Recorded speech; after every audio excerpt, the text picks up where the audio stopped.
This episode is brought to you by Health IQ, a very special life insurance company that gives health-conscious individuals the best life insurance rates and quotes. Learn about what they can do for you specifically at healthiq.com/old dog. That's all lowercase letters and dog is spelled D-A-W-G. That's healthiq.com/old dog.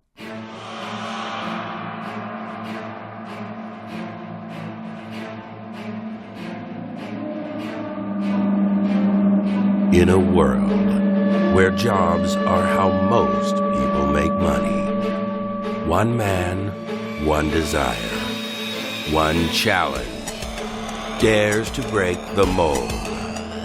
Welcome to the Old Dogs REI Network, where we don't work for money. Money works for us. Coming soon. Viewer discretion advised.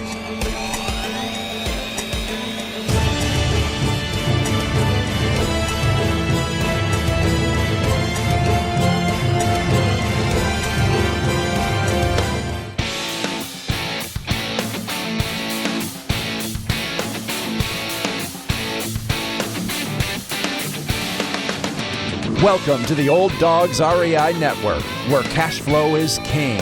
Real estate investing, the means, so you can enjoy your retirement dreams. This is the show where we cut right to the chase. No sales pitch, no long monologues, just simple how-to real estate investing advice, so you can earn the passive income you need to enjoy your retirement today. And now, your host and chief old dog, Bill Manacero. Welcome to the Old Dogs REI Network. I'm your host, Bill Manacero, and this is the show where 50-plussers and anyone else who wants to join us get solid, no sales pitch real estate investing advice to help generate real cash flow. This podcast airs twice weekly on Mondays and Fridays, and if you aren't already a subscriber, go to iTunes, type in Old Dog, spelled D-A-W-G, find our podcast, and subscribe. Well, I'm real excited about today. This is going to be a fun show. Our guest today is Peter Harris. Now, I first encountered Peter when I first started looking at real estate. I realized that this is really where I wanted to put my efforts in as I prepared and started building up my retirement.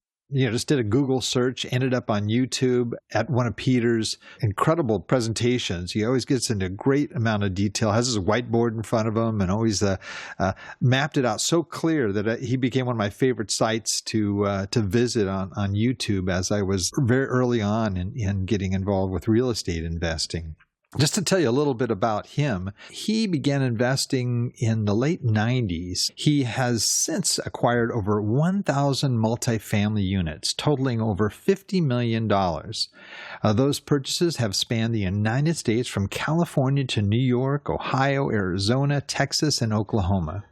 His experience includes, but is not limited to, correcting management operational issues, major renovations of commercial properties, rehabbing distressed commercial properties, repositioning and rebranding commercial properties. He currently owns and operates a commercial real estate consulting firm specializing in multifamily investments based in San Francisco, California. The Apartment Consultant. It's available at theapartmentconsultant.com. Currently, he's also the Director of Education for a commercial real estate advisory firm based in Miami, Florida, Commercial Property Advisors. Also at commercialpropertyadvisors.com. He's the author of 3 best-selling books, Commercial Real Estate Investing for Dummies, Commercial Real Estate for Beginners, and a book he co-authored with Donald Trump, 3 Master Secrets of Real Estate Success. For 4 years, he worked with Rich Dad's Robert Kiyosaki real estate investment seminars, where he assisted clients and staff for their multi-day events. And he also worked with Sperry Van Ness, commercial real estate, and Coldwell Banker previously, focusing on buying and selling commercial real estate and income property in the San Francisco Bay Area.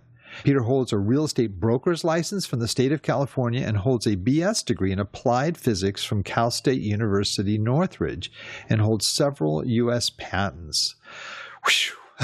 That's a lot of stuff there, Peter. Well, welcome to the Old Dogs REI Network. Thank you, Bill. So happy to be here. Oh, we're really glad to have you. And as I mentioned, I'm a personal fan too. But your books are fantastic, of which I've read. Not all of them, but I definitely have found great value in not only the books but the other resources you have online. Yeah, I just thought maybe you could just give us just a little background. I kind of give an overview there, but I always like to ask how you got involved in real estate investing in the first place. Sure, sure. Well, way back in the 90s, I was an engineer and a single parent for about 8 years, just grinding away, paycheck to paycheck. And I'm sure some of you out there can relate to that. Well, a mentor of mine gave me the Rich Dad Poor Dad book, and I read it, and it was if the book was talking to me. And the purple book, Rich Dad Poor Dad, Bill. Oh, you bet. That was my first one too. So he gave me the book, and so I really got hooked onto what he was saying. I wasn't sure if it was real estate or anything else yet, but I decided to just give real estate a shot. So I bought and read as many books on real estate as I could. Then I went back to my mentor and I asked him, "Could you show me how this real estate investing works?" And he said, sure, but there was a price to pay. And the price was to help him and his wife build up their own real estate business. So that's what I did. And then a wonderful relationship blossomed. He took me under his wings, taught me things, and I worked hard. And after a year or so, I ended up buying a single-family home that I converted into a duplex right here in San Francisco. It cash flowed well.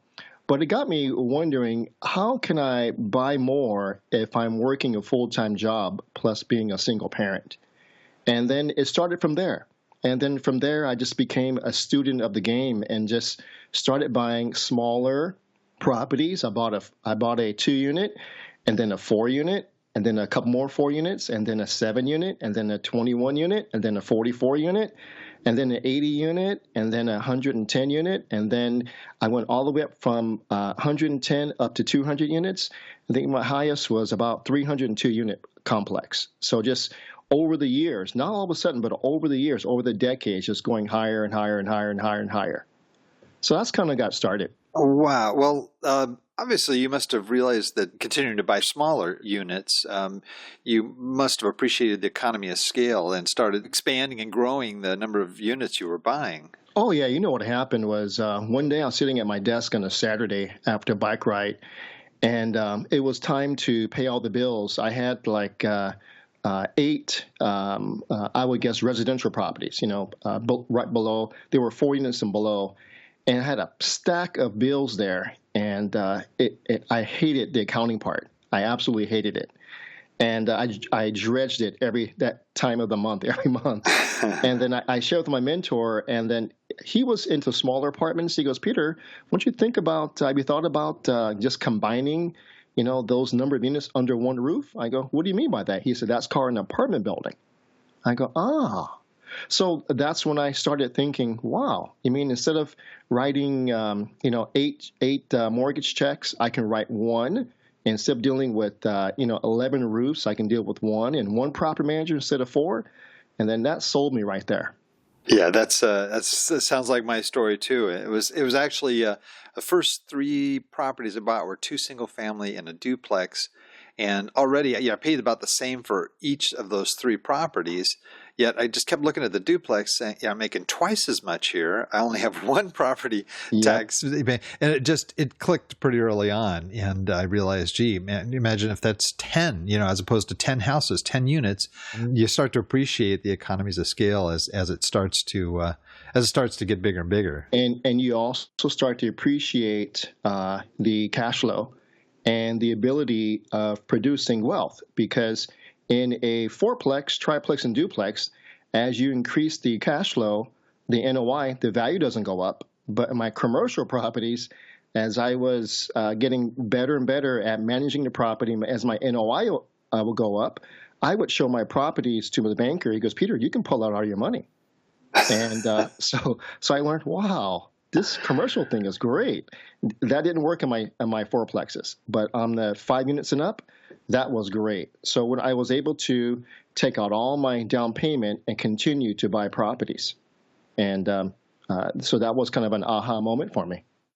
Now, when you started off, you were working full time. I assume you're probably investing your own cash in those early properties, right? That's right. Did you get to a certain point where you realized, gee, this is getting expensive, and I'm sort of draining my resources? Did you start to change your approach in terms of what was necessary to acquire those larger properties? I sure did. I remember being in a focus group with Robert Kiyosaki, and I would say it's probably 8 to 10 of us, and we were all in the same boat. We were buying the same properties all across the U.S., and in one weekend, we all came together, and we all had the same problem. We all ran out of our own money, and we told that to Robert, and Robert said, okay, tonight let's talk about raising capital.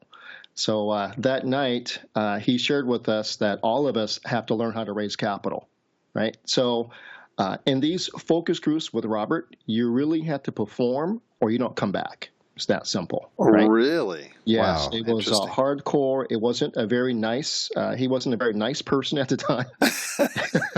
And you really had to perform or don't show up.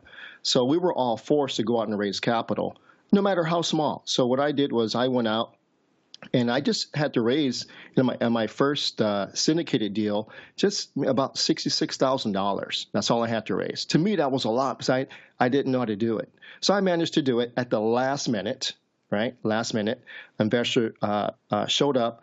I basically to say that I did this, I gave him 75% of everything. I took 25%. I did the due diligence. I found the property. Did the inspections. I set up the financing. We both signed on the loan, and as a reward to him, I gave him 75% of the cash flow and ownership. I took 25%, just so I can say I raised the capital and I syndicated my first deal. Well, and it was one person though that was funding. It was one person, and then after that, so in that deal, I put no money in. Right, the investor put everything in, and after that.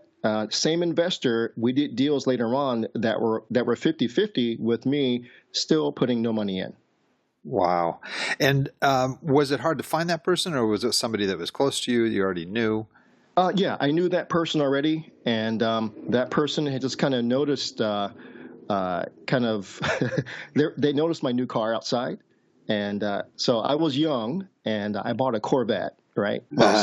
While I was still an engineer, I bought a 1969 yellow Daytona 454 Corvette. Oh, sweet. 69, beautiful. And I drove it to work one day, and on a Friday it was dress down day.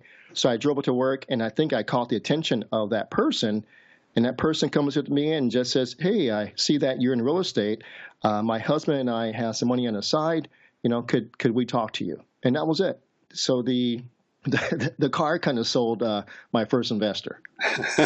So we'll have to note that as a tip here for those looking for investors. Go out and buy a classic, beautiful car and be real visible, right?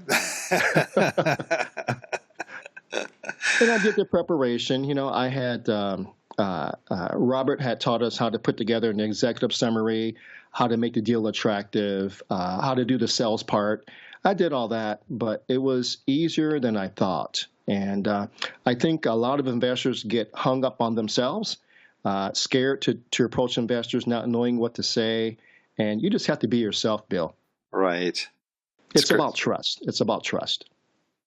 Did you have sort of a formal PowerPoint type presentation? Not the first one. Nope, I sure didn't. The first one, I was just winging it. I was under a lot of pressure to raise the money before I went back to my focus group.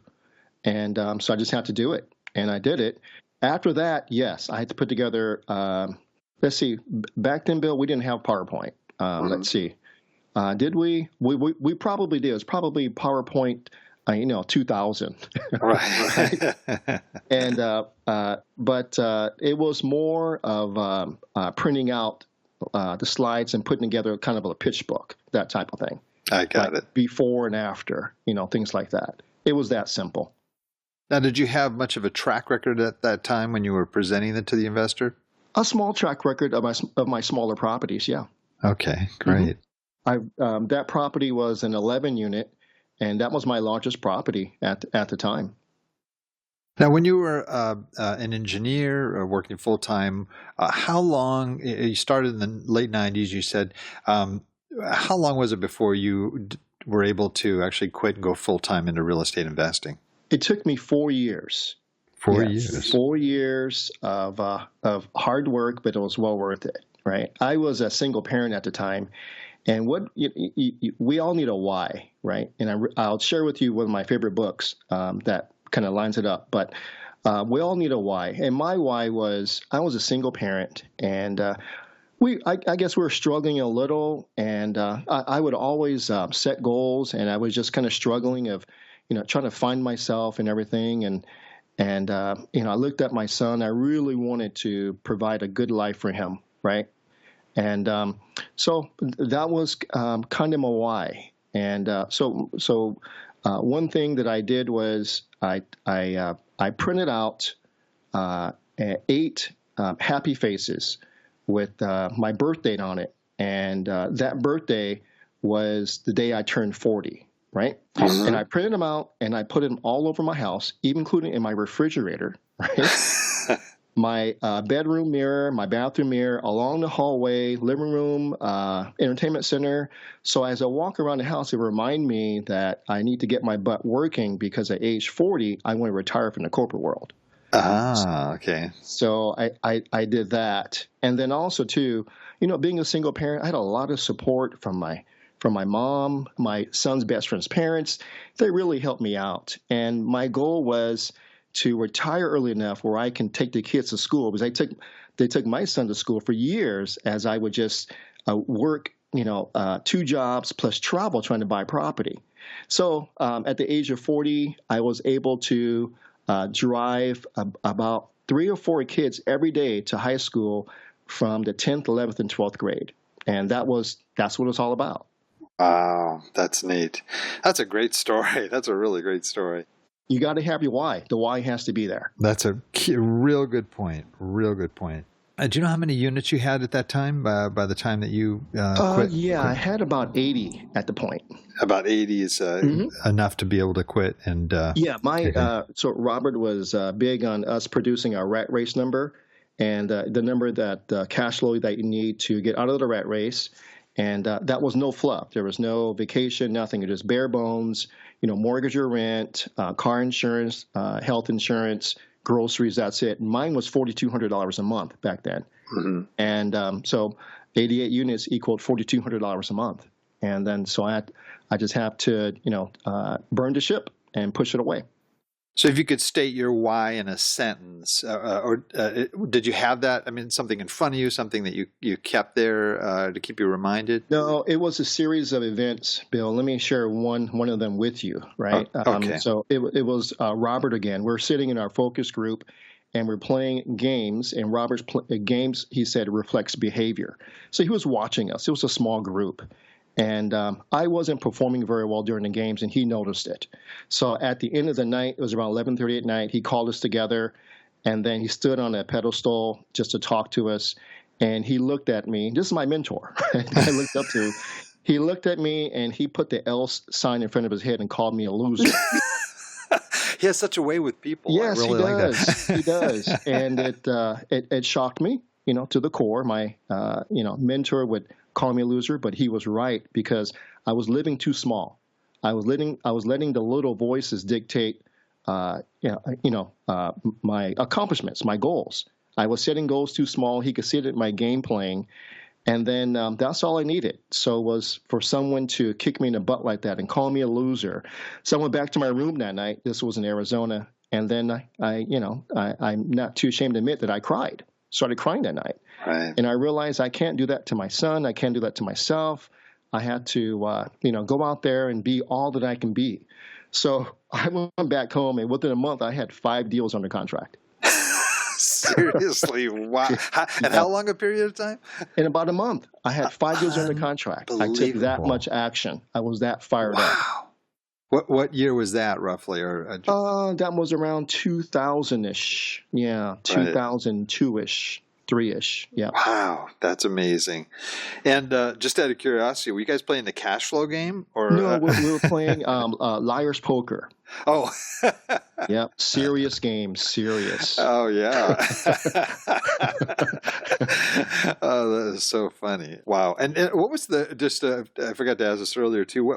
How long a time did Robert give you to find your investors again? I don't remember. Maybe we got together every other month, I believe. Okay, so you had at least. So I had 2 or 3 months to do that. Gotcha. Yeah. But you better come back, and when you're in a room with him, he'll ask you, "So what's the latest? What are you doing?" And if you don't share anything big, he looks at you with those beady eyes, and you can tell he's disappointed, and he will never talk to you again. Wow. Don't waste my time. If you're not doing big things, don't waste my time. Gosh, that's a. So I'm a coach, but I don't coach like that. You do carry a whip with you, but other than that, that's. Sometimes we need a kick in the butt like that. It's called tough love. Yeah, that's true. You think of your why, like you said, you got to be reminded of your motivation too, and especially when other people are a part of your decisions. When you've got children or a wife and kids or what have you, the motivation's there. You just have to be reminded of it. Yeah, yeah, exactly. It sounds like you've definitely progressed and moved very rapidly. Just to get a feel too, before I get into some of the specific question, what was your criteria? There was a certain point where you started to look at, okay, this is really what I'm looking for. This is the ideal property. Did you know that right away, or did that take shape over a period of time?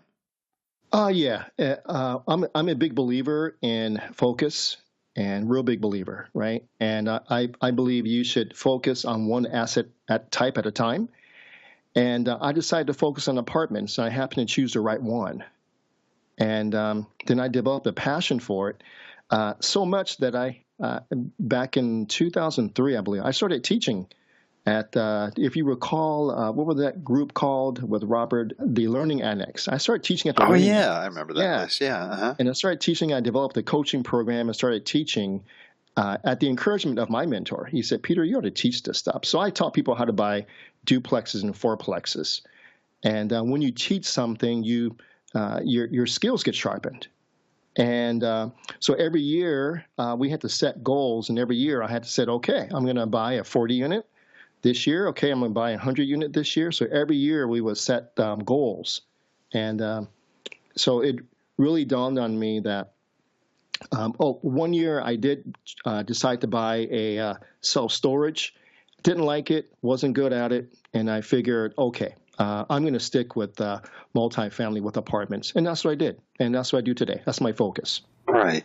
Now, are you buying, A and B properties? Are you buying, value add plays? What specifically are you looking at? I mean, maybe you could say, are you looking at something so much under market when you purchase it, and with this kind of a cap rate, this kind of a cash on cash return? How would you kind of define your criteria on that? Sure, I'll keep it simple. I'm older. I'm 53 now. Mm-hmm. And you're officially an old dog now, so you can. I had to wait 3 years to have you on the show.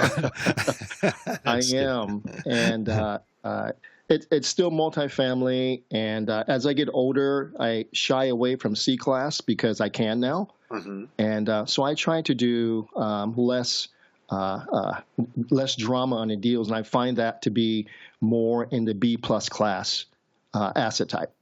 Gotcha. Yep. Still double-digit cash on cash. If you ask me for a cap rate, I will always say cap rate is relative, because where I live in San Francisco, cap rates are 2% and 3%, right? So crazy. And transactions still happen. So how do you buy a deal at that low of a cap rate? Well, you have to realize that cap rates are relative. So if I can find a 4 cap, and I can go in and, work on the NOI through renovations, lease up, better management, and increase my 4 cap to 5 cap, I win. I win. So that's how I buy properties today. It's its value add was a very strategic value add. Ah, okay. No more. My speculation days are over. Mm-hmm. Great.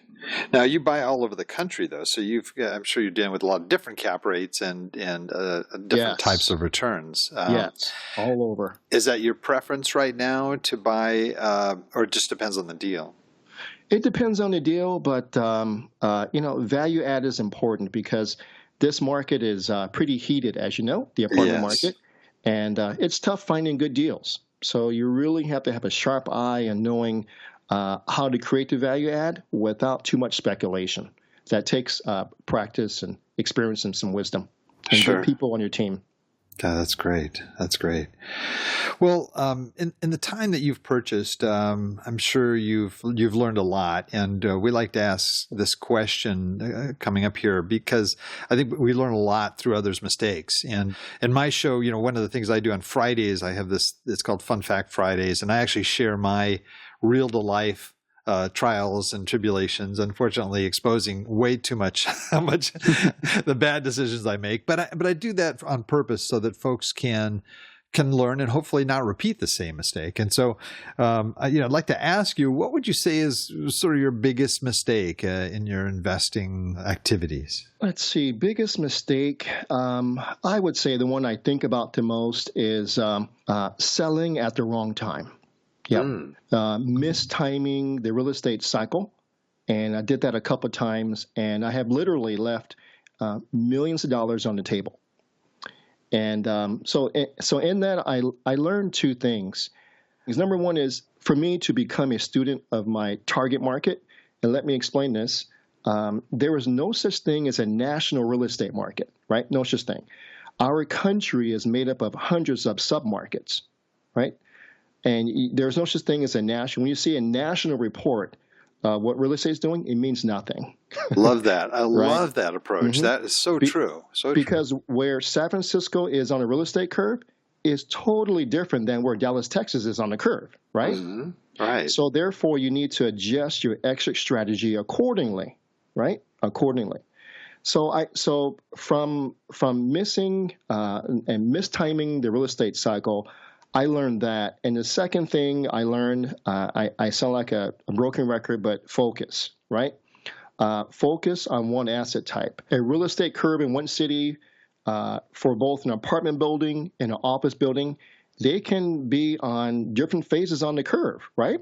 Right. For example, an apartment building investment could be at the peak, like some people believe it is today, but in that same city, that office building could be an expansion phase of the curve. So therefore, I suggest that to focus on one asset at a time and become good at one before investing in the other.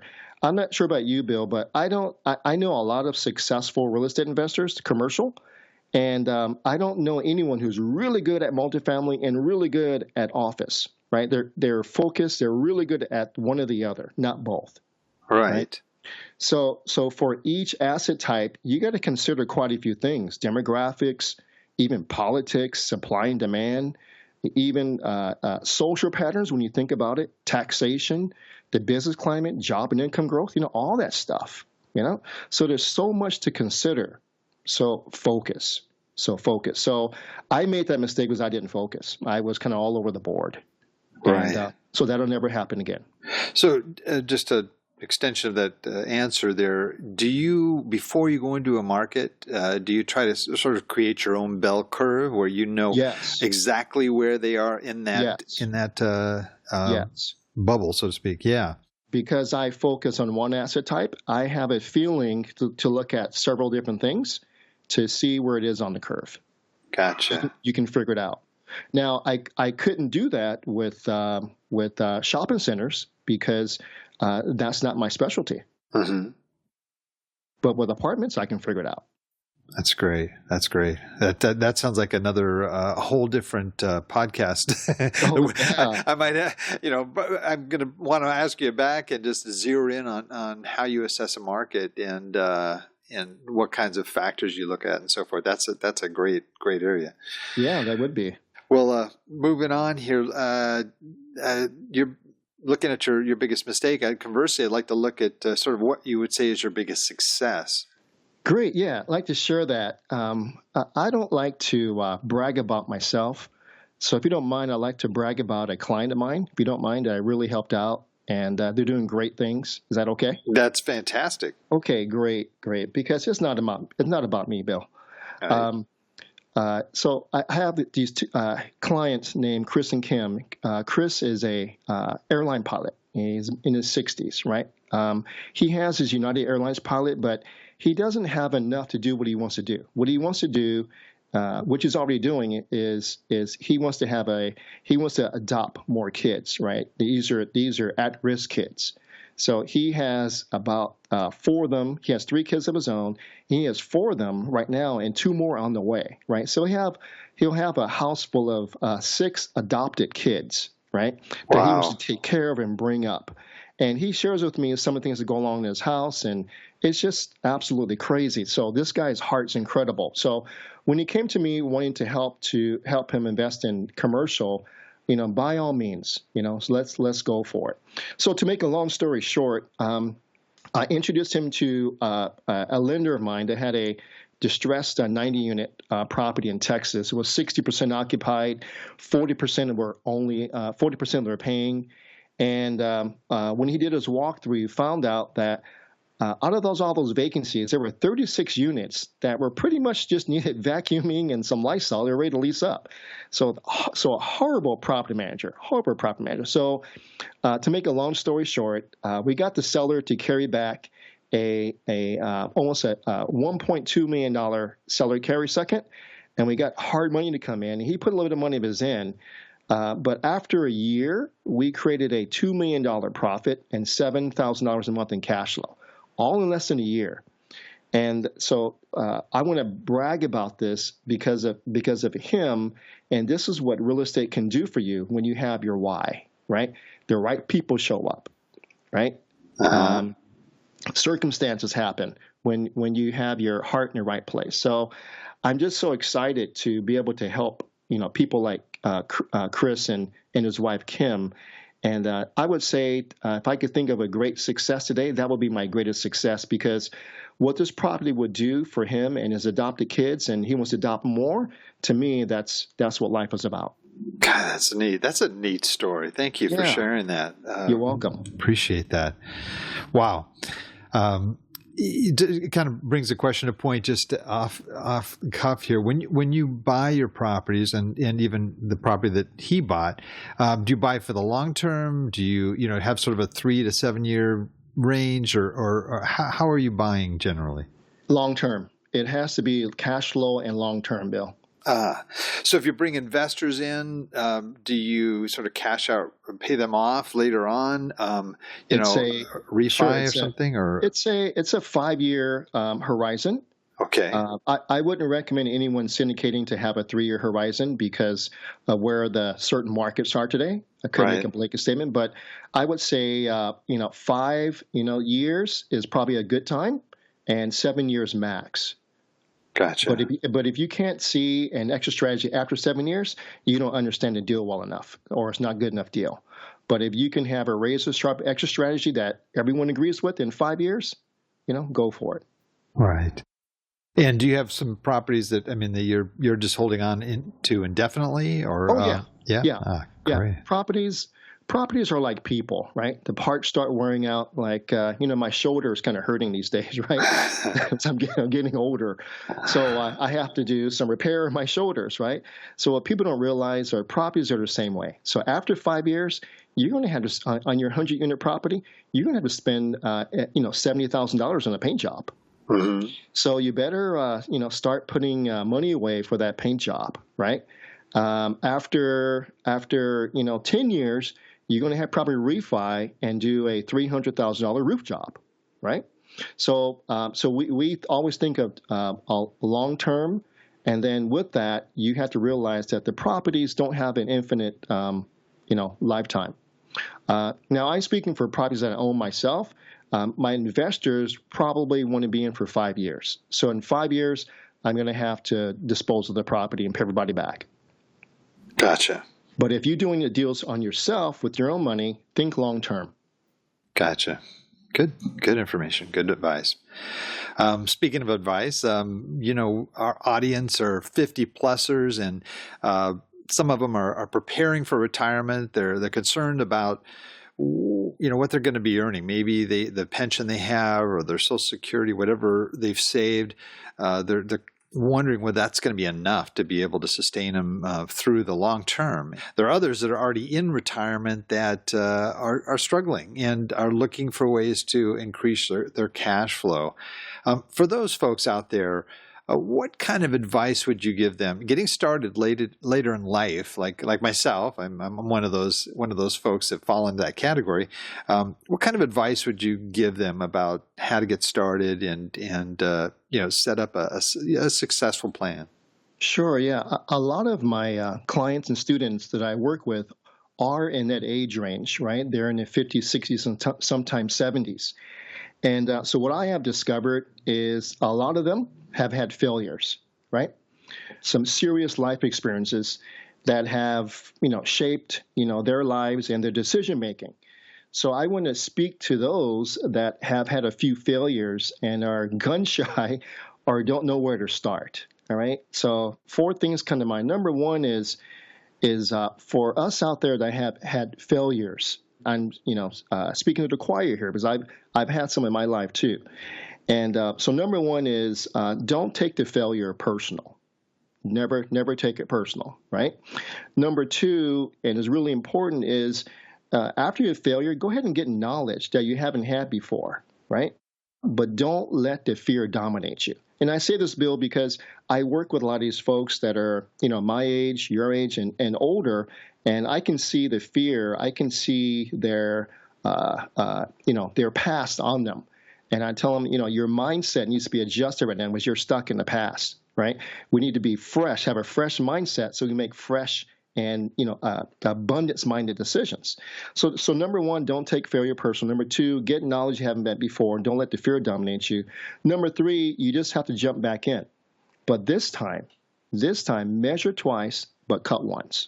Right? It's really important because we're older, right? And I mentioned to you before, we can't afford to make any mistakes, right? Right. Yeah, I mean, look at our age now in the 50s. By the time this cycle where we are happens again, we're going to be in our mid-60s, okay? It may be too late. And number 4, only invest in cash flow and buy long-term holds. No more speculating, okay? For anyone at old dog range, no more speculating. It's all about capital preservation. That's what you have to think. No matter how good of a deal it is, how much money you think you make, if you are speculating, don't do it. It's not worth it. Great advice. Thank you. That's excellent. Well, Peter, obviously you're in a lot of different areas. You're an investor. You also are educating people and working with people. And I understand with what you're doing with the commercial property advisors. You're in a lot of different areas. Plus, you're probably writing another book. Who knows? You're kind of doing a lot of different things. I just out of curiosity, where do you see your current business going in the future? Sure. Well, I get the privilege of helping people go from zero or a little bit of real estate to buying, cash flowing, life changing real estate. And where I see it is doing more of this. My calling and my passion is in helping people and developing that servant heart leadership, constantly. And for example, Bill, I helped a single mom who was abused by her ex-husband buy a 64-unit apartment building complex last year. So now she has cash flow and she has $1 million in equity, and her whole life is now different now, right? She's Neat. out of that. That's what life was about. And then this year, I was able to help a guy who was he was over 60. He had no retirement whatsoever. Okay, and we ended up buying a small property in Colorado, and we created about $300,000 in equity. Plus, we did a cash out refinance and pull out all his down payment. So now he has a retirement. So I'm so honored and privileged to be in a position to help people like that. So again, it's my purpose and my calling, and I plan, Lord willing, to do more of that. Oh, that's neat. Neat. Wow. That's, I'm humbled because I just, it's neat to hear somebody who has reached the success you have that recognizes the importance of giving back and really. It's not about me, Bill. It's not about me. You're living it. I love it. I love it. Well, gosh, we're the clock is ticking and really is upsetting me here because I've got a list a mile long of questions that I would love to ask you, but we're going to have to start wrapping it up now. Hello, fellow old dogs. Before we jump into our wrap it up session, I just wanted to let you know that an important part of being a successful real estate investor is knowing how to regularly reduce expenses. It's a big part of what I do every day to maintain a healthy real estate portfolio. Well, I try to do the same thing with my personal finances as well. When I heard about a health insurance company that gave special rates to those of us old dogs who try to eat right, exercise, and stay healthy, I got very stoked. Health IQ gives health-conscious people the best life insurance rates and quotes. Learn about what they can do for you specifically at healthiq.com/old dog. That's all lowercase letters, and dog is spelled DAWG. That's healthiq.com/old dog. Check them out. This is the part where I ask a series of quick questions of you, and you hopefully give me the sort of quick response, and for our listeners to be able to get knowledge about the resources and so forth out there that might help them in their real estate efforts. So are you ready to give it a track on our wrap it up part? Sure. Okay. Favorite real estate book? Favorite real estate book? Well, I have a favorite real estate book and a favorite business book. Okay, well, I've got both questions. Okay, great. So my favorite real estate book, if it sounds incredible, but it's the Bible. Okay. Amen. I love it. And then my favorite business book right now, it's called Start With Why by Simon Sinek. He's all over YouTube, and he's awesome. So it's called Start With Why, and it's about how great leaders inspire people to take action. And right now in my phase of life, that's my goal, is to inspire people to take action, right? All the tools and tactics and processes, I developed over the years, it's worthless unless you can inspire people to use them. Oh, that's great. That's great. How about your most valuable website for success? I love YouTube. I learned how to make how to tie a knot recently. That's the most incredible knot in the world. I know it sounds like nothing to you, but it was incredible. I learned how to make pesto on YouTube, and so I just love YouTube to learn about almost anything. It's you're down there in the basement, you gotta fix something, just YouTube it, right? Oh, there we go. So I love that. It's incredible. It is amazing. Years ago, we used to have to go to the library, try to find a how-to book, and or something, or it was so just within minutes. I know guys that are working on cars and their hands are all greasy, and they grab their iPhone or what have you, and they'll look up to find out about the next step and what they're doing to an engine. It's just become amazing resource. Exactly. And with my company, Commercial Property Advisors, we focus on YouTube, and I don't know how this happened, but I have over 3 million views on YouTube, and wow. we're just loving it. And all I do is just sit there and just record, and what's on my heart, and hopefully it's good teaching, and people respond. So I just I have a great friendship with YouTube right now. Well, you helped me get started, so I know firsthand that your YouTube teachings are amazing and very clear, very concise. It's excellent. We just got a new sort of an extension of what we're doing with our podcast, a YouTube channel. I have yet to actually film myself on. Oh, actually, I do the intro, and that's it. All we do is kind of put our podcast on there, and I really want to get in there and do it, but it's like when I got into podcasting, I said, I definitely got a face for podcasting. I can do this. I don't know if I'm going to, it's going to go over on YouTube, but, I know you inspire me, so maybe I should really give it more of a shot here. Okay, how about your favorite quote? I have a favorite quote, and it's on my wall in my office now. And I actually found it just recently, but it's the quote with what I'm trying to accomplish this year. And basically it says, it's about mentoring, right? And I love to mentor. So the quote is, the mediocre teacher tells, the good teacher explains, the superior teacher demonstrates, and the great teacher inspires. Oh, man. That's awesome, right? That is great. That's a great awesome.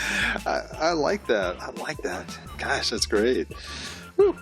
Okay, last question here. If you lost everything, let's say there's something just catastrophic that happened, and everything you had, all your assets, everything, and all you have is $1,000 in cash, what would you do with that $1,000 to try to rebuild what you had lost? That's a great question. The first thing I would do is I would invest in a relationship. That's the first thing I would do.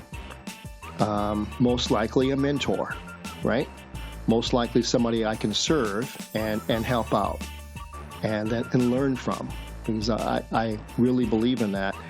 That's what I would do. I would invest in a relationship. That's what I would seek someone out who's old and gray-haired with a good heart, and I would share with them, what happened to me, and could they help me, right? And then, how can I serve you? And so that's what I would invest every dollar in a relationship. That's great. That's great advice. Wow. Well, we are at the end of the clock here. I really wish we could go on more, but maybe I'll be able to talk you into coming back in the future here. I would love to be able to pick your brain. There's so many different areas that your knowledge would be so helpful for our listeners and myself too. I'm speaking selfishly as well, but really great having you on. How could people reach you if they have questions or they want to find out about your coaching or anything that you're involved with? What's the best way for folks to reach you? Sure. You can reach me at my website, commercialpropertyadvisors.com. You can go there. And then also you can, for those of you that are on LinkedIn, find me on LinkedIn. Be happy to connect with everyone out there. Oh, that's great. That's great.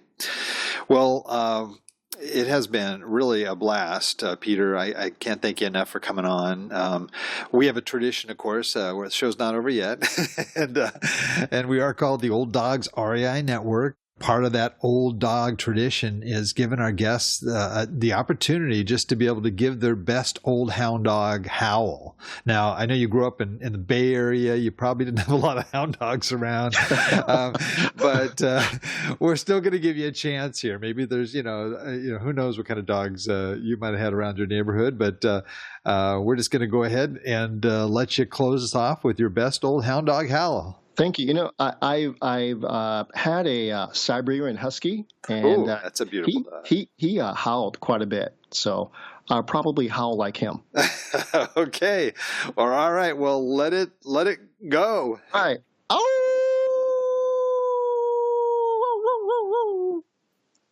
Excellent. That was great. That was a great howl. Well, gosh, thank you so much, Peter. We really appreciate your coming on. Thank you so much, Bill. And I'm absolutely loving what you're doing. So hats off to you.